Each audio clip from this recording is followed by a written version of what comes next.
Hello everyone, this is Shireen and I welcome to my channel study एडिशिनो। कैसे हैं आप सभी लोग।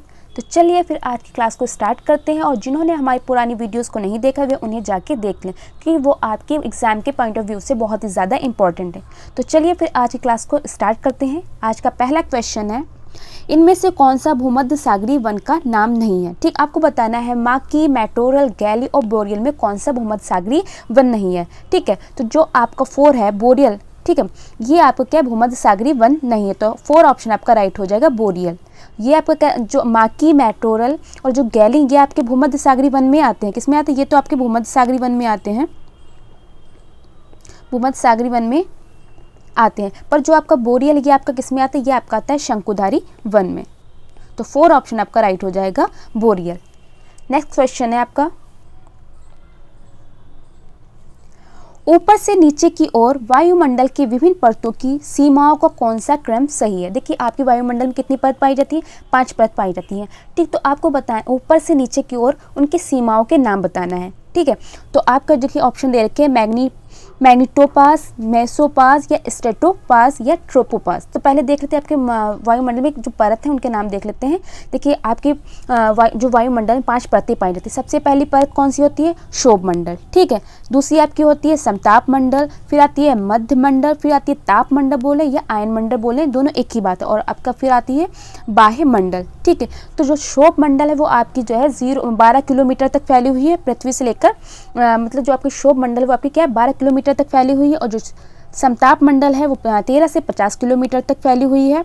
और जो मध्य मंडल है वो 51 से 80 किलोमीटर तक। और ताप मंडल आपकी 81 से 800 किलोमीटर तक। और जो बाह्य मंडल है वो 800 से 1000 किलोमीटर तक फैली हुई है। ठीक है, क्षोभ मंडल को क्या बोलते हैं? ट्रोपोस्फेयर बोलते हैं। समताप मंडल को स्ट्रेटोस्फेयर बोलते हैं।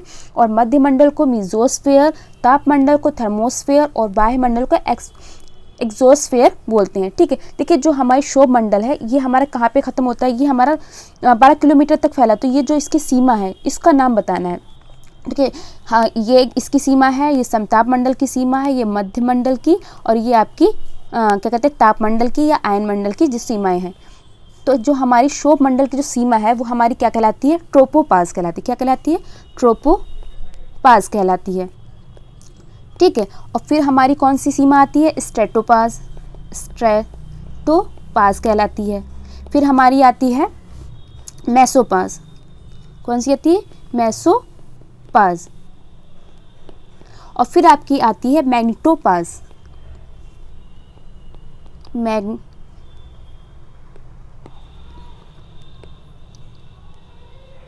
मैग्नेटोपास।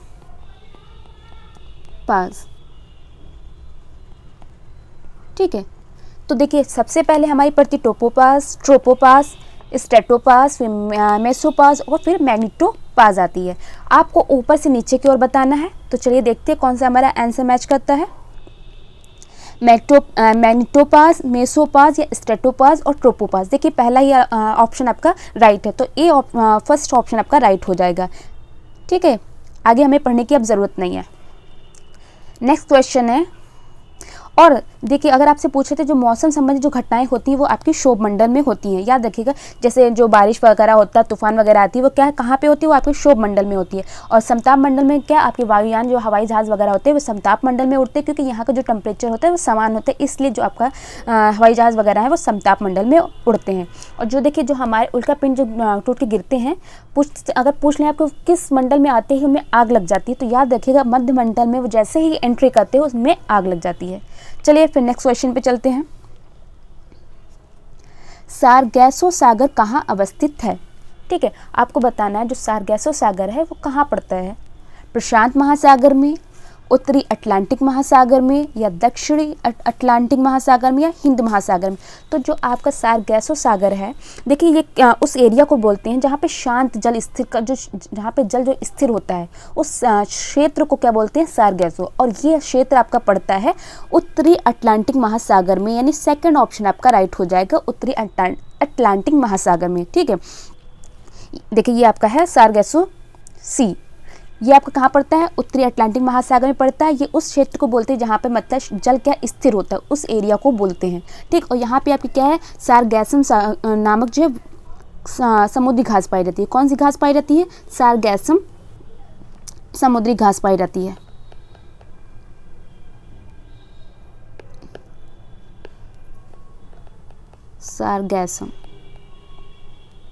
सारगैसम घास पाई जाती है और इसको एक और नाम से जानते हैं। वो कौन सा नाम है आपका? ये इसको बोलते हैं महासागरीय मरुस्थल। क्या बोलते हैं?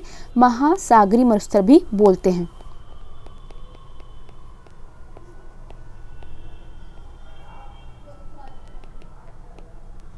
ठीक है, तो याद रखिएगा जो आपका सारगैसम सागर है वो आपका उत्तरी अटलांटिक महासागर में पड़ता है। ठीक है, और यहाँ पे सारगैसम जो है घास पाई जाती है। अगर आपसे पूछ लेते हैं सारगैसम सागर को क्या महासागरीय मरुस्थल भी बोलते हैं। नेक्स्ट क्वेश्चन है आपका, डेसिबल निम्नलिखित में से किसे मापने की इकाई है? ठीक है, आपको बताएं डेसिबल में किसे हम मापते हैं, गहराई को, ध्वनि को, तापमान को या वायुदाब को? तो डेसिबल में जिसे हम मापते हैं वो आपकी है ध्वनि, यानी सेकंड ऑप्शन आपका राइट हो जाएगा, ध्वनि। और अगर आपसे पूछ ले इसे किससे प्रदर्शित करते हैं, तो इससे प्रदर्शित करते हैं डीबी से प्रदर्शित करते हैं। ठीक है, डीबी से प्रदर्शित करते हैं। अगर आपसे पूछ लेते हैं कि ध्वनि की चाल सबसे ज़्यादा किस में होती है, तो याद रखिएगा ध्वनि की चाल सबसे ज़्यादा ठोस में होती है। ठीक है, सबसे ज़्यादा चाल किस में होती है? ठोस में होती है, उससे कम द्रव में, फिर आपकी गैस में होती है। नेक्स्ट आपका क्वेश्चन है, नीचे दिए गए विकल्पों में से किस जल स्रोत का योगदान अधिक है? ठीक है, ग्लेशियर, भूमिगत जल या वायुदाब या इनमें से कोई नहीं। तो सबसे ज़्यादा किसका योगदान है जल स्रोत में? तो आपका है ग्लेशियर, यानी फर्स्ट ऑप्शन आपका राइट हो जाए ग्लेशियर। ठीक है, ग्लेशियर का सबसे ज़्यादा योगदान है और इन्हीं से क्या है नदियों को पानी मिलता है। ठीक है, ग्लेशियर से ही नदियों को पानी मिलता है। नेक्स्ट आपका है, निम्न रेगिस्तानों के उन स्थानों के अनुसार सही ढंग से जोड़े बनाइए। देखिए ये आपके रेगिस्तान दे रखे हुए हैं और इधर आपका स्थान दे रखा है कि कौन सा रेगिस्तान कहाँ पे पड़ता है, आपको उन्हें मैच करना है। आपको बताना है Kalahari, Atacama, Thar, great Victoria ये किस स्थान में पड़ते हैं? तो आपका जो कालाहारी है ये आपका पड़ता है अफ्रीका में। ठीक, तो एक को हम थर्ड ऑप्शन से मैच कर देंगे। और अटाकामा ये कहाँ पड़ता है? ये आपका पड़ता है दक्षिणी अमेरिका में। और थार आपको पता है ये आपका एशिया में पड़ता है। और ग्रेट विक्टोरिया आपको कहाँ पड़ता है? ऑस्ट्रेलिया में पड़ता है। तो देख लेते हैं कौन सा ऑप्शन हमारा मैच करता है। तो कालाहार यानी ए का हमारा है थर्ड, तो ए का हमारा ये थर्ड है, पहले में तो मिल गया। और कहाँ पे थर्ड है? फोर्थ वाले ऑप्शन में। तो ये बीच के तो दोनों हम ऐसे ही कट कर देंगे। अब इन दोनों से मैच करके हम टिक कर सकते हैं। और नेक्स्ट हमारा क्या है? अटाकामा ये आपका पड़ता है अफ्रीका में। तो बी का मिलाएंगे हम, बी को मिलाएंगे अटाकामा आपका पड़ता है दक्षिण अमेरिका में, तो हम बी को मिलाएंगे फर्स्ट वाले ऑप्शन के साथ, यानी कि ए ऑप्शन आपका राइट हो जाएगा, फर्स्ट ऑप्शन आपका राइट हो जाएगा। चलिए नेक्स्ट क्वेश्चन पे चलते हैं। डचीगम या दाचीग्राम राष्ट्रीय उद्यान कहाँ स्थित है? हिमाचल प्रदेश में, जम्मू कश्मीर में, तमिलनाडु में या सिक्किम में? तो आपका जो दाचीग्राम है या डचीग्राम है एक ही बात है, ये आपका कहाँ पड़ता है? ये आपका पड़ता है जम्मू कश्मीर में, यानी सेकंड ऑप्शन आपका राइट हो जाएगा जम्मू कश्मीर। नेक्स्ट आपको बताना है हमारे आसपास पाए जाने वाले जानवरों में से किस जानवर का मनोरंजन के लिए भी उपयोग किया जाता है। ठीक है, आपको बताना है हम किस जानवर का उपयोग मनोरंजन के लिए भी करते हैं। कुत्ता, खरगोश, बिल्ली या बंदर? तो देखिए आपका जो मनोरंजन के लिए प्रयोग करते हैं उसका हम करते हैं बंदर का, यानी फोर ऑप्शन आपका राइट हो जाएगा। आपने देखा होगा मदारी लोग आते थे बंदर का डांस में लोग को दिखाते, तो ये क्या है? ये मनोरंजन का एक साधन, इसलिए आपका फोर ऑप्शन राइट हो जाएगा। नेक्स्ट है हमारे आसपास किस पारंपरिक ऊर्जा स्रोत की बहुलता है। ठीक, आपको बताना है पारंपरिक ऊर्जा की कौन सा हमारे पास ऊर्जा सबसे ज़्यादा है, वो ऊर्जा कौन सी होनी चाहिए? पारंपरिक होनी चाहिए। तो आपके ऑप्शन है सौर ऊर्जा, जीवाश्म ईंधन, परमाणु ऊर्जा या बायोगैस। तो देखिए हमारे जिस ऊर्जा की बहुलता है वो हमारी है जीवाश्म ईंधन, यानी सेकंड ऑप्शन आपका राइट हो जाएगा जीवाश्म ईंधन। क्यों? देखिए ये हमारे क्या एक पारंपरिक ऊर्जा है। ठीक है, ये हमारी कैसी है? पारंपरिक ऊर्जा है और इसकी बहुलता हमारे ज़्यादा है। और जो वैसे अगर आपका राइट आंसर सौर ऊर्जा भी हो सकता है, पर आपसे पूछा गया था पारंपरिक, तो जीवाश्म ईंधन आपका पारंपरिक में आता है। और जो आपका सौर ऊर्जा है ये आपका क्या है, अपारंपरिक ऊर्जा है, इसलिए ये आपका फर्स्ट ऑप्शन इसीलिए राइट नहीं है, इसलिए सेकंड ऑप्शन राइट है। वैसे आपको कौन सा फर्स्ट राइट हो जाता है अगर पारंपरिक लगा नहीं होता। तो ये हमारा कैसा है, ये अपारंपरिक है। ठीक है, अगर अपारंपरिक पूछ लेते तो आपका सौर ऊर्जा हो जाता है। नेक्स्ट है आपका, एक नक्षत्र का रंग किस पर निर्भर करता है। ठीक है, नक्षत्र बोले या तारा बोले एक ही बात है। एक नक्षत्र का रंग या तारे का रंग किस पर निर्भर करता है। आपके ऑप्शन है सूर्य की दूरी पर, त्रिज्या पर, घनत्व पर या पृष्ठीय ताप पर। तो जो नक्षत्र का रंग जो है आपका पृष्ठीय ताप पर निर्भर करता है, यानी 4 ऑप्शन आपका राइट हो जाएगा, पृष्ठीय ताप पर। ठीक है, एक जो तारे का मतलब एक तारे का जितना भी तापमान अधिक होगा, ठीक, वो उतना ही चमकीला होगा। याद रखिएगा, तारे का तापमान जितना अधिक होगा वो उतना ही चमकदार होगा। नेक्स्ट है आपका, ग्लोबल 500 या 500 पुरस्कार किसके लिए प्रदान किया जाता है। ठीक है, आपको बताना है ग्लोबल 500 पुरस्कार किसके लिए देते हैं। जनसंख्या नियंत्रण के लिए, पर्यावरण प्रतिरक्षण के लिए या मादक पदार्थों के नियंत्रण के लिए, आतंकवाद के नियंत्रण के लिए। तो जो हमारा ग्लोबल 500 पुरस्कार होता है वो दिया जाता है पर्यावरण प्रतिरक्षण के लिए, यानी सेकंड ऑप्शन आपका राइट हो जाएगा, पर्यावरण प्रतिरक्षण के लिए। और अगर आपसे पूछ लेते हैं ये किसके द्वारा दिया जाता है, तो याद रखिए ये आपको दिया जाता है संयुक्त राष्ट्र पर्यावरण कार्यक्रम संस्था द्वारा।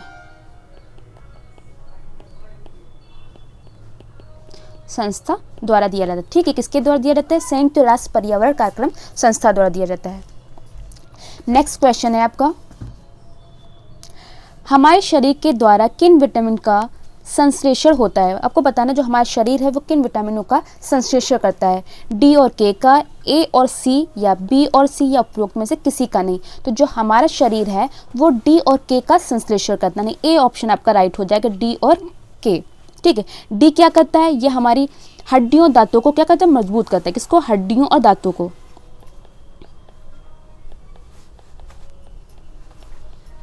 दांतों को क्या मजबूती प्रदान करता है। और जो आपका के है ये क्या करता है, रक्त का थक्का जमाता है, रक्त का थक्का। ठीक है, और अगर आपसे पूछ सकते हैं जल में घुलनशील विटामिन या जो है वसा में घुलनशील, तो याद रखिएगा जल में घुलनशील विटामिन कौन से आपके, बी और सी हैं। ये आपके किस में है, जल में घुलनशील, और बाकी सारे किस में है, वसा में घुलनशील।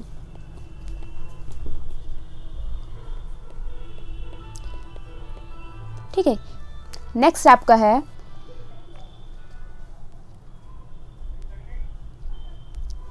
विश्व में जल संकट का प्रमुख कारण है।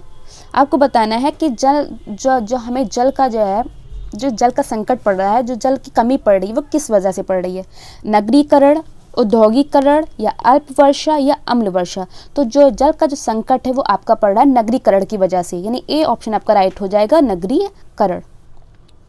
नेक्स्ट है आपका, हरित सूचकांक किसके द्वारा विकसित किया गया था। विश्व बैंक का पर्यावरणीय एवं सामाजिक सुस्थिर विकास प्रभाग द्वारा, या फिर संयुक्त राष्ट्र पर्यावरण कार्यक्रम द्वारा, या संयुक्त राष्ट्र विकास कार्यक्रम द्वारा, या क्योटो प्रोटोकॉल द्वारा। तो जो आपका हरित सूचकांक है ये आपका जो है संयुक्त राष्ट्र पर्यावरण कार्यक्रम के द्वारा विकसित किया जाता है, यानी सेकंड ऑप्शन आपका राइट हो जाएगा, संयुक्त राष्ट्र पर्यावरण कार्यक्रम। नेक्स्ट है आपका, कौन जीवीय कारक नहीं है, पेड़ पौधे, जंतु, सूक्ष्म जीव या प्रस्तर। आपको बताना है इनमें से कौन सा जीवीय कारक नहीं है। तो देखिए जो आपका प्रस्तर ये क्या आपका जीवीय कारक नहीं, ये कैसा कारक है, ये एक आजीवीय कारक है, आजीवीय, ये आजीवी। और जो आपके पेड़ पौधे, जंतु या सूक्ष्म जीव ये आपके क्या है, जीवीय कारक में आते हैं। प्रस्तर मतलब होता है पत्थर, याद रखिए। और कौन कौन से आ सकते हैं आपका, जैसे कि आपका प्रकाश, वर्षा, तापमान, ये सब किस में आते हैं, ये आपके सारे जो है आजीवी कारक में आते हैं। और पेड़ पौधे, जंतु और सूक्ष्म जीव ये आपके किस में आते हैं, जीवीय कारक में आते हैं। नेक्स्ट आपका है, बागवानी के लिए कौन से प्रकार का उर्वरक उपयोगी होता है। ठीक है, आपको बताना है जो बागवानी के लिए हमको जो है कौन सी उर्वरक का यूज़ करना चाहिए। यूरिया का, सोडियम फास्फेट, डीएपी या वर्मी कंपोस्ट। तो जो हमारे बागवानी के लिए जो सबसे उपयुक्त जो उर्वरक है वो आपकी है वर्मी कंपोस्ट, यानी 4 ऑप्शन आपका राइट हो जाएगा, वर्मी कंपोस्ट। और इसका निर्माण किसके द्वारा होता है? इसका निर्माण होता है केंचुए के द्वारा। ठीक है, याद रखिएगा वर्मी कंपोस्ट किसके द्वारा होता है? केंचुओं के द्वारा होता है।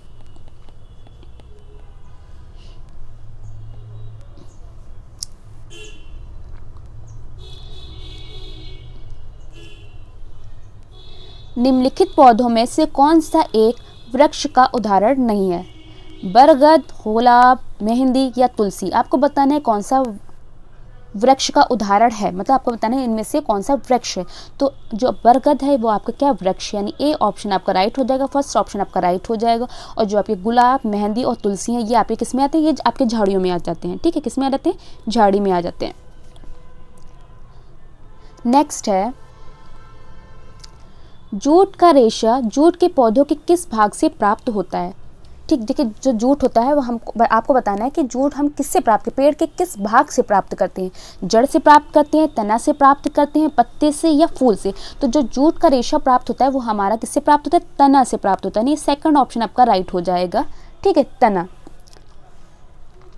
ये आपके जूट के पेड़ दे रखे हैं और इन्हीं पेड़ों से क्या है, इनके तने से हम क्या प्राप्त करते हैं? जूट प्राप्त करते हैं। नेक्स्ट है आपका, राज्य सरकार का संवैधानिक प्रमुख कौन होता है? मुख्यमंत्री, राज्यपाल या मुख्य सचिव या महाधिवक्ता? देखिए जो संवैधानिक प्रमुख होता है वो होता है राज्यपाल, यानी सेकंड ऑप्शन आपका राइट हो जाएगा। और अगर आपसे पूछ लेते कि राज्यपाल की नियुक्ति कौन करता है, तो याद रखिएगा राज्यपाल की नियुक्ति करता है राष्ट्रपति। ठीक है, इसकी नियुक्ति कौन करता है? राष्ट्रपति करता है। और राष्ट्रपति बनने के लिए कितनी एज होनी चाहिए? 35 वर्ष। ठीक है, नेक्स्ट आपका है, उत्तर प्रदेश में चरकुला नृत्य का प्रचलन कहाँ है? ठीक है, आपको बताना है चरकुला जो नृत्य है उसका प्रचलन कहाँ पे सबसे ज़्यादा है? ब्रज क्षेत्र में, बुंदेलखंड क्षेत्र में या अवध क्षेत्र में या हस्तिनापुर क्षेत्र में? तो जो चरकुला नृत्य है वो आपका ब्रज क्षेत्र में सबसे ज़्यादा प्रचलित है। ठीक है, तो फर्स्ट ऑप्शन आपका राइट हो जाएगा। देखिए यह है चरकुला नृत्य। इसमें क्या है, ये देखो ये महिलाओं द्वारा किया जाता है। इसमें क्या करते हैं, 108 दीपों को महिलाएं जो है अपने सिर पर रख कर जो है नृत्य करती हैं। ठीक, कितने दीपों को? 108 दीपों का पिंजरे को जो है अपने सिर पे लेके नृत्य करती हैं। ये आपका चरकुला नृत्य है। चलिए फिर आज की क्लास को यहीं पे एंड करते हैं। सभी को जय हिंद, जय भारत।